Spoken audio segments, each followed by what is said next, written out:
سنت مؤکدہ اور سنت غیر مؤکدہ. کچھ احباب ایسے ہیں جن کو نہیں علم کہ سنت مؤکدہ کس طریقے سے پڑھنی اور سنت غیر مؤکدہ کس طریقے سے پڑھنی ہے. اس میں تھوڑا سا فرق ہے، زیادہ فرق نہیں ہے. سنت مؤکدہ جس طریقے سے ہم ظہر کی پہلی 4 سنتیں ہیں یا پھر اپنا جمعے کی پہلی 4 سنتیں ہیں، یہ سنت مؤکدہ کہلاتی ہیں. ہم نماز شروع کرتے ہیں، تکبیر تحریمہ کہی، ثنا پڑھی، ثنا کے بعد تعوذ، تسمیہ اور فاتحہ، ساتھ آپ کو چھوٹی کو سورت آتی ہے وہ پڑھ لیں، یا پھر 3 آیتیں کو یاد ہیں وہ پڑھ لیں. 2 رکعت ہماری کمپلیٹ ہوئیں، ٹھیک ہے. تشہد میں ہم بیٹھے. اب تشہد میں سنت مؤکدہ کے اندر عبدہ ورسولہ یہاں تک پڑھنا واجب ہے.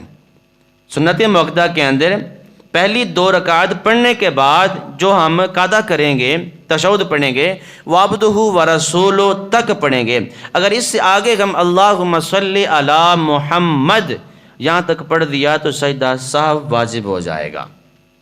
سجدہ صاحب واجب ہو جائے گا. عبدہ ورسولہ تک پڑھ کے ہم سنت مؤکدہ میں اپنا 2 رکعت کے بعد کھڑے ہو جائیں گے.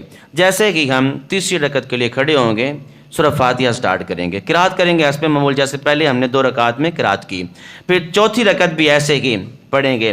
اس کے بعد پھر قاعدہ خیرہ آ جائے گا، اس میں ہم نے رب جعلنی یا ربنا آتنا جو بھی آپ کو دعائیں مسورہ آتی ہے، مکمل تشہد پڑھنے کے بعد ہم نماز کو کمپلیٹ کریں گے. یہ سنت مؤکدہ تھی. اور سنت غیر مؤکدہ ہم کیسے پڑھیں گے؟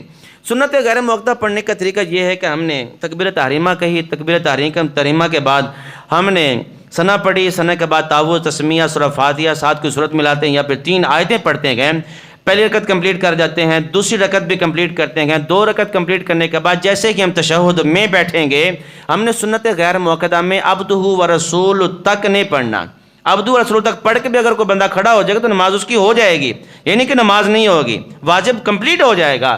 لیکن سنت غیر مؤکدہ کے اندر یہ ہے، جیسے عصر کی پہلی سنتیں ہیں 4 یا عشاء کے پہلے 4 سنتیں ہیں، 2 رکعت کے بعد ہم تشہد رب جعلنی تک مکمل کمپلیٹ کریں گے.